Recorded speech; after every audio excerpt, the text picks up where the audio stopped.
అమ్మా, ఇంటిని ఇల్లాలిని గాలి కొదిలేసి సంఘం చేత నమ్మకద్రోహి అని ముద్ర వేయించుకున్న ఆ మనిషిని ఎందుకమ్మా పదే పదే జ్ఞాపకం తెచ్చుకుంటావు? నిజాయితీ నిలకడలేని ఆ మనిషి మూలంగానే కదమ్మా మనం సమాజం నుంచి విసిరివేయబడింది. ఎందుకు ఇంకా మన నుంచి పారిపోయిన ఆ వ్యక్తి కోసం ఆరాటపడతావు? ఈ మనిషి నీడ ఇంట్లో ఉన్నంత కాలం మనకు పట్టిన పీడ వదలదు, నాకు మనశ్శాంతి ఉండదు. భార్గవ, ఏమిట్రా ఈ పని ఏనాడో చేస్తుంటే నీ తల్లి నీ కళ్ళ ముందే గుండె పగిలి చచ్చేదిరా. అమ్మా భార్గవ, మంగళసూత్రం కట్టించుకున్న నాకు లేని ద్వేషం నీకెందుకు ఆయన మీద? గుమ్మానికి రాసిన పసుపు, గుండెల మీద తాళి, నుదుటి కుంకుమ ఇంకా మిగిలిన్నాయంటే కారణం ఆ మహానుభావుడేరా. నేను బ్రతుకుండగా నువ్వు ఆయన్నే అనద్దు.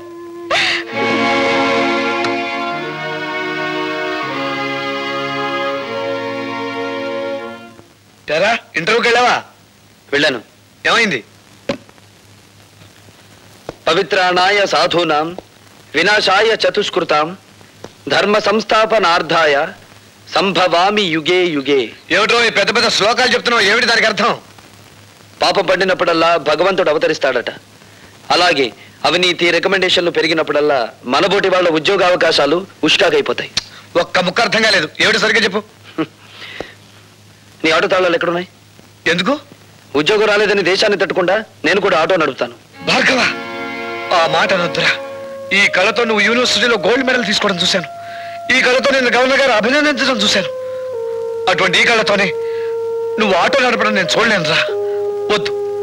ఈ దేశంలో మేధావులు నిరాశతో, నిస్పృహతో, నిరుత్సాహంతో రోడ్డులు పడితే ఏం జరుగుతుందో నాకు తెలుసురా. ఏం జరుగుతుందిరా? రక్తపాతం. ఇండియన్ హిస్టరీ ఎక్కువ చదివినట్టున్నారా, అందుకే నీకు రక్తపాతమే గుర్తుకొస్తుంది. ఏరా, నేను ఇంత సీరియస్ గా చెప్తుంటే నీకు నవ్వులాటగా ఉందా? అదొక్కటేరా మనపోటి మధ్యతరగతి వాళ్ళకు మిగిలిన ఆస్తి. జీవితం అనే ఆటలో నవ్వులాటే మనకి ఓదార్పు. సరే, నీ మాటలకు అమ్మ నొచ్చుకున్నట్టుంది, వెళ్ళి ఓదార్చు. ఓదార్చిన ఆగని ఆవేదన రానాయన అది. అయితే నన్ను ఓదార్చు. దేనికి? నీ పర్మిషన్ లేకుండా మన కాలేజీ ఓల్డ్ బాయ్స్ ఫంక్షన్ లో ప్రవరాకుడి వేషం నువ్వే వేస్తామని వరం ఇచ్చి వచ్చాను. పెరిగే కాకుండా వరాలు ఇవ్వడంలో కూడా శంకరుడు వేనా?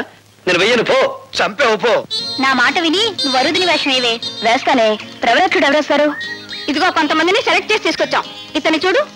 వీడా నోసుల సొద్దు. పోనీ ఇతను? వీడు సెన్సుల సొద్దు. పోనీ ఇతను? అబ్బా, వీడు బ్రెయిన్ లో సొద్దే. అసలు ఫోటో చూపించండి. భార్గవ్, నా మాట నీ గడ్డం పుచ్చుకుని బతిమాలుతాను. నా మాట నన్ను విసిగించుకో. భార్గవ్, ప్లీజ్ నా మాట రా. నేను విన్నాను. పెద్దమ్మా, ఏమిటా మాడవాసన? మాడిపోయిందా? లేదులే, ఇందా కూరగాయలు. నా తల్లే, బంధుత్వం లేకపోయినా కన్న కూతుర్లా ఎంత అభిమానం చూపిస్తున్నావే. నీ చేతులు పట్టుకుని బతిమాలుతున్నారా? నా కోసం వేరే వేషం. ఏ కాలేజీలో నేను గోల్డ్ మెడల్ తీసుకున్నాను ఆ కాలేజీలో నిరుద్యోగిగా అడుగు పెట్టకూడదు అనేది నా ప్రిన్సిపల్ రా. నేను వెయ్యను.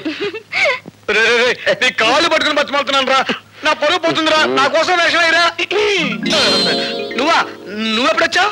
మీరన్నే గడ్డం పట్టుకొని బ్రతిమాలుతున్నప్పుడు నేను గుమ్మం దగ్గర ఉన్నాను. చేతులు పట్టుకొని ప్రాధేయపడుతున్నప్పుడు వంటింట్లో ఉన్నాను.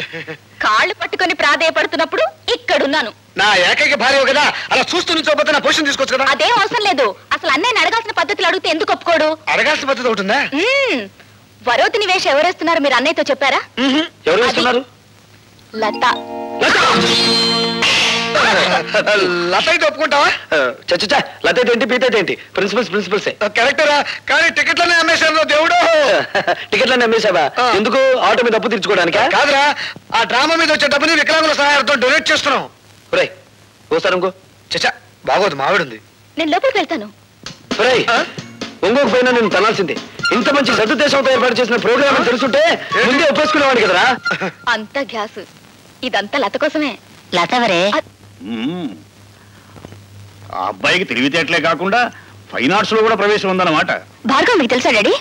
మొన్న ఇంటర్వ్యూకి వచ్చాడమ్మా, అదరగొట్టేశాడు అనుకో. మెరిట్ కి ఉద్యోగం ఇవ్వాలంటే నిజంగా అతనికే ఇవ్వాలి. ఇవ్వాలి అంటున్నావు, ఇవ్వడం లేదా? ఆ మినిస్టర్ గోడ పెడుతున్నాడు. నీతో ఫోన్ చేయడం నాదే బుద్ధి. ఉండు బాబాయ్, నీ అలకపోవాలంటే డాడీ చేత ఆ మినిస్టర్ కి ఫోన్ చేయించి నువ్వు రికమెండ్ చేసిన కుర్రాడికి నేను ఉద్యోగం ఇవ్వట్లేదు అని చెప్పించాలి, అంతే కదా? అప్పుడు కదా ఈ ప్రతాపరావు అన్నను గౌరవించేది. మా డాడీని అంత తక్కువగా అంచనా వేయకు బాబాయ్. ధైర్య సాహసాల్లో ఆయన గెలవగలిగిన వారు ఎవరూ లేరు. అవసరమైతే ఎటువంటి పెద్దవాడినైనా ఎదిరించగలరు. తలుచుకుంటే ఇప్పుడే ఆ మినిస్టర్ కి ఫోన్ చేయగలరు. నువ్వెంత, నీ కెపాసిటీ ఎంత, నేను నువ్వు రికమెండ్ చేసిన వాడికి ఉద్యోగం ఇవ్వట్లేదు పో అని చెప్పగలరు.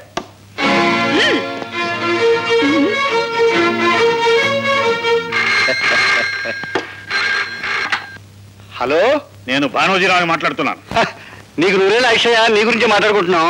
ఏమిటి, మా క్యాండిడేట్ ఉద్యోగం ఇచ్చినట్టేనా? ఐఎమ్ సారీ సార్, ఇవ్వడం లేదు అని చెప్పడానికే ఫోన్ చేస్తున్నాను. అవునండి, ఏ అర్హతలైన ఒక చవటికి ఉద్యోగం ఇచ్చి నేను చదివిన చదువుకి చేస్తున్న ఉద్యోగానికి మచ్చ తెచ్చుకోలేను. ఏంటి మంచి థ్రిల్లింగ్ న్యూసా? నాకు కాదయా, నీకే. మీ వాడికి ఉద్యోగం ఇవ్వనన్నాడు ఆ ఇంజనీర్. అయ్యో బాబోయ్, గొప్ప థ్రిల్ చేశాడండి. మీ మాట నమ్మి 5 లక్షలు స్విస్ బ్యాంక్ లో జమ చేశానండి బాబు. అబ్బా, మరో విషయంలో అడ్జస్ట్ చేసుకోవచ్చు అవయ్యా. కానీ ఇంజనీర్ ఉన్నట్టు మాట ఎలా మార్చాడయ్యా? అదేనండి, ఆడి చేత మనం పని చేయించుకోవాలంటే ఆ కళ్ళు దశగాని పురమాయించాలి.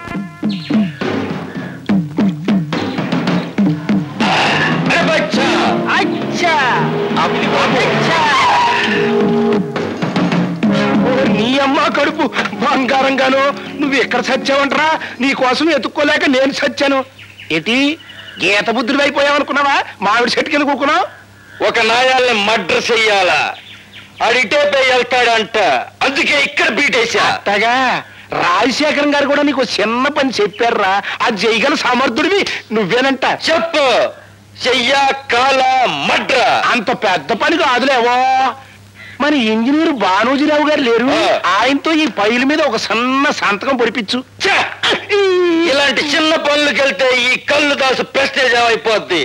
అరే బచ్చా, వచ్చా నువ్వు వెళ్ళి ఆ ఫైల్ మీద సంతకం పెట్టించురారా.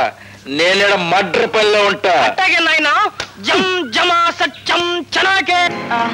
ఏమైంది ఇంటర్వ్యూ? కొండకి పోయింది.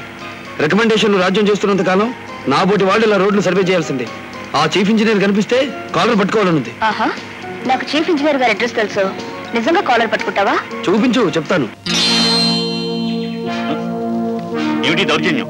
ఈ కాగితాల మీద సంతకం పెట్టు. ఏమిటిది? సదానందం గారి బామ్మది రామచంద్రరావుకు ఉద్యోగం ఇచ్చే ఆర్డర్ కాగితాలు సంతకం పెట్టు. నేను పెట్టను. ఇప్పుడు పెడతావా సంతకం? నా ప్రాణం పోయినా సరే పెట్టను. పెట్టవా?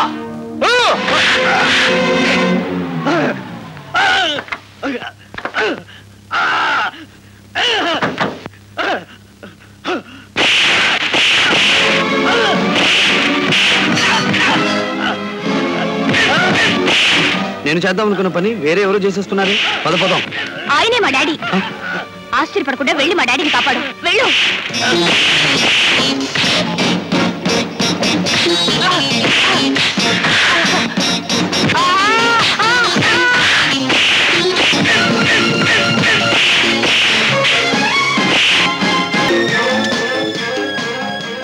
Hello, police station.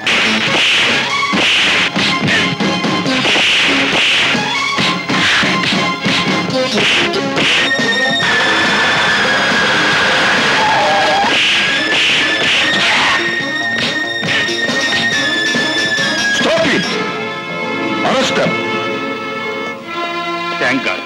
తమ్ముడు, సమయానికి భార్గవ్ వచ్చి ఆదుకున్నాడు గాని లేకపోతే ఆ దుర్మార్గులు బలవంతంగా నా చేత అపాయింట్మెంట్ ఆర్డర్ మీద సంతకం పెట్టించేవారు. మిస్టర్ భార్గవ, మా కుటుంబం మీకెంతో రుణపడి ఉంటుంది. మీ కుటుంబం కాదు, మీ డిపార్ట్మెంట్.